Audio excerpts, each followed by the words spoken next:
May bago ng BIR data entry and validation module.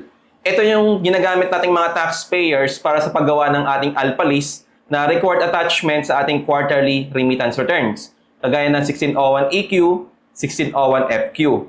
Okay naman sa ating annual information returns. Kagaya ng 1604C ng compensation, 1604E para sa expanded withholding tax, at saka sa ating 1601F final withholding tax.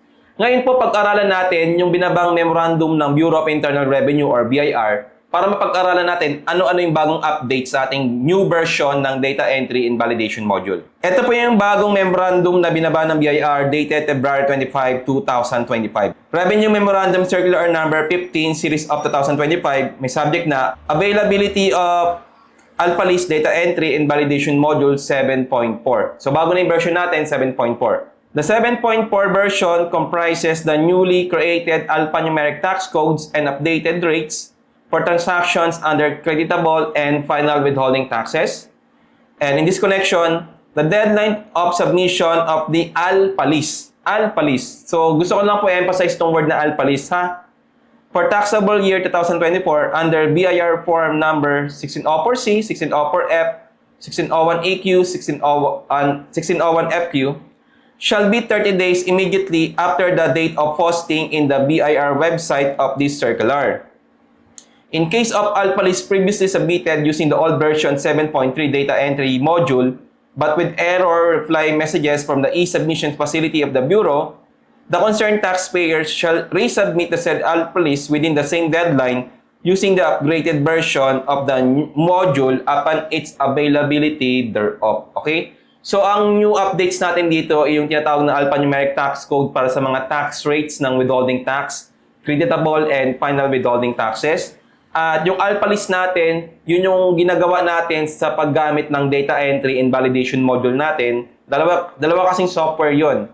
Data entry and validation module. So, data entry, mag-encode muna tayo, kaya data entry. Tapos, ibabalidate natin siya, another software. Libre lang naman to, lahat ng bayad. Okay, galing sa BIR to, mami, papakita namin sa inyo. Okay? Para ibabalidate muna natin siya para malaman natin kung may error ba o wala. Kasi before tayo mag-submit sa email ng BIR, dapat wala siyang error. Okay? Kasi kung may error, as if hindi tayo nakapag-file.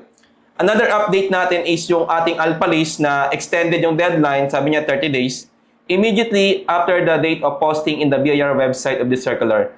So, February 25, 2025, wala kasing date of posting sa BIR website. Pero let's consider yung February 25, 2025. 30 days, magiging March 27 yun. Kasi February 28 tayo. So, magiging March 27. Ngayon, ang extended lang po dito na deadline, ang dami kasi nagtatanong sa amin, ay yung ALPALIS. Ito po yung ALPALIS. Hindi po yung 1604C, hindi po yung 1604E, hindi yung 1604F, 1601EQ, 1601FQ. No. Yung ALPALIS, yun yung name ng mga suppliers natin, ng employees natin, na nasubject sa compensation withholding tax, creditable, tsaka final withholding taxes, yung TIN nila, magkano binayad natin sa kanila, magkano yung withholding taxes natin sa kanila, yun yung ALPALIS. Gustong malaman ng BIR, sino-sino yung mga binayaran mo, magkano yung withholding tax sa kanila. Okay? Yun ang purpose ng ALPALIS natin. So, ALPALIS po ang na-extend yung deadline. Another thing na marami nagtatanong sa atin is yung 2316. Hindi po na-extend yung 2316 submission using the Annex F natin. Ang original deadline po nun ay February 28, which is beyond the deadline na kasi March 11 na ngayon, the date of posting, the date of shooting of our ATC video. So, hindi po na-extend yung deadline ng 2316, 1604E, kundi ALPALIS lang. Exclusively ALPALIS of 1604C, 1604F, 1601EQ, and 1601FQ. Hindi kasama yung ALPALIS ng 1604E. Ang original deadline ng ALPALIS ng 1604E, tsaka yung deadline ng submission ng Annual Information Return ng 1604E ay March 1. So, hindi po kasama sa extension ng deadline yung 1604E ALPALIS. Malinaw naman dito. Kasi ibinaba ito na February 25. Before the deadline, March 1, ng ating submission ng ALPALIS ng 1604E. Tsaka yung 1604E na Annual Information Return natin. So specifically, ito lang yung mga mga na-extend na deadline hanggang March 27 natin. Ngayon, yung mga nakapag-submit na raw, malinaw naman dito yung mga nakapag-submit na ng ALPALIS using the old version 7.3 at wala namang error doon sa e-submission facility, walang error, lahat valid, no need to resubmit again. Pero kung meron daw error doon sa e-submission facility na natanggap nyo sa email natin, confirmation, not valid, even if na-validate nyo naman siya using the old version 7.3, kailangan daw natin mag-resubmit on or before March 27, 2025 using the new version ng Data Entry and Validation Module 7.4. Ngayon, pupunta po tayo dito sa BIR website para makita po natin saan natin madadownload yung ating Data Entry and Validation Module. Free lang naman to. Punta po kayo sa BIR website, bir.gov.ph. Click nyo po yung others. Tapos downloadables. Tapos ito po makikita nyo, ALPALIS Data Entry and Validation Module. Tapos click nyo lang po itong plus.